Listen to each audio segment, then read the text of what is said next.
maxaad kala socotaa ciidamada TPLF oo qabsaday Itoobiya inteeda badan iyo ra'iisul wasaare Abiy Ahmed oo gacan ku gabada in ka badan 150 askari oo difaaca ku sugan oo ciidanka federaalka Itoobiya ayay soo jabsadeen ciidamada TPLF.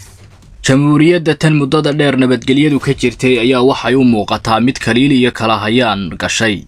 ciidamada jabhadda Tigreega ee TPLF ayaa qabsaday magaalooyin istiraatiiji oo ay ciidanka dawladda federaalku difaacayeen, waana furimaha muddooyinkii ugu dambeysay ee uu ka socday dagaalku. Dhisay iyo Komboljo oo ahaa laba magaalo oo muhiim ah markii ay qabsadeen ayaa ay sameeyeen ciidamada Tigreegu abaabul cusub oo ay ku sii wadayaan dagaalkooda, waxaana ay isu qaybiyeen laba jaho.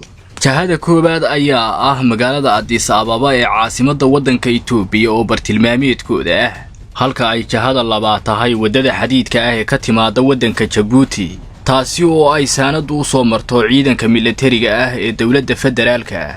safaaradaha dalalka shisheeye ee ka furan magaalada Addis Ababa ee caasimadda waddankaasi ayaa kala carar ku jira, maadaama ay ciidankii Tigreegu u soo jahaysteen magaalada uu bartilmaameedkoodu yahay. ra'iisul wasaare Abiy Ahmed oo markan dan qaatay oo Tigreega wada hadal ka baryaya ayaa waxa uu ka ambabixiyay waddanka.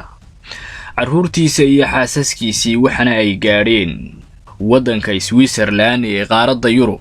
dawladda Mareykanka oo wada shaqayn dhowi ka dhaxaysay waddanka Itoobiya taakulooyin dhaqaalena siin jirtay ayaa iyaduna cunaqabatayn ku soo rogtay.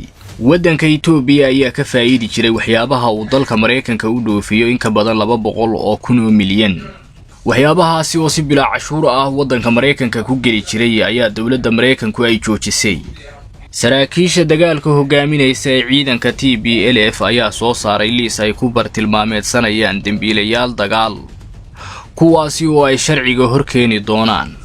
liiskan oo ay ku jiraan ilaa 100 qof oo ay TPLF raadinayso doonayso inay sharciga horgeyso, ayaa waxa ugu horeeya ra'iisul wasaaraha waddanka Itoobiya Abiy Ahmed. sidoo kale waxa ku jira ku-xigeenka madaxa maamulka ee waddanka Itoobiya, waxa isaguna ka mid ah madaxweynaha dawlad deegaanka ee Mustafa Cagjar. si kastaba ha ahaatee dagaalka ayaa ku sii fidaya waddanka Itoobiya. ciidamada TPLF ayaa qabsanaya magaalooyin hor leh oo muhiim u ah difaaca ciidanka federaalka ah ee waddanka Itoobiya.